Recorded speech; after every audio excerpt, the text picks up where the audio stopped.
Back in the 1950s, a young astrophysicist named Eugene Parker shocked the scientific world with a bold prediction that the sun was constantly releasing streams of charged particles into space, what we now call the solar wind. His theory explained why auroras glow in Earth's skies and why planetary atmospheres interact with the sun's activity. At the time, many dismissed his ideas as impossible. But decades later, with engineering advances finally catching up to imagination, NASA made Parker's dream a reality. In 2018, they launched the Parker Solar Probe, the first spacecraft designed to fly closer to the sun than any object in history. And just recently, the probe completed its closest approach yet, coming within just 5 solar diameters of the sun's surface, traveling at a record-breaking 430,000 miles per hour. That's the fastest speed ever achieved by any human-made object. To put it in perspective, it's only about 0.06% of the speed of light.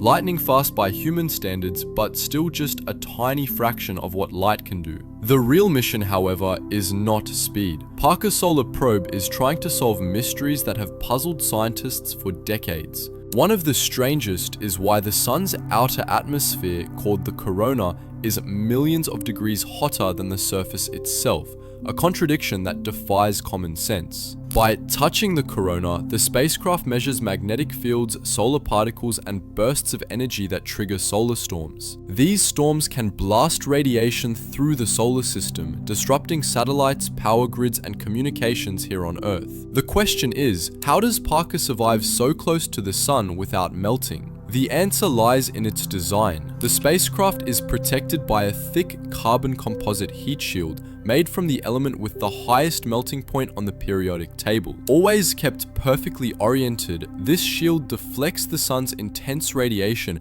and keeps the instruments cool enough to operate, while they record unprecedented data from a region once thought unreachable. What makes the Parker Solar Probe even more historic is the human touch behind the science. On board the spacecraft is a small memory card carrying Eugene Parker's original 1958 paper, his photograph, and even the names of 1.1 million people who signed up to send their names to kiss the sun. This symbolic gesture connects everyday people to one of the greatest explorations of our time. The data Parker collects is not just about curiosity, it is critical for protecting modern civilization. Our satellites, navigation systems, internet connectivity, and even national security all depend on anticipating the sun's violent outbursts. By better understanding the sun's 11 and 22-year cycles, scientists hope to predict space weather with greater accuracy and safeguard the technology we rely on daily. In short, the Parker Solar Probe is not just touching the sun, it's securing our future in space.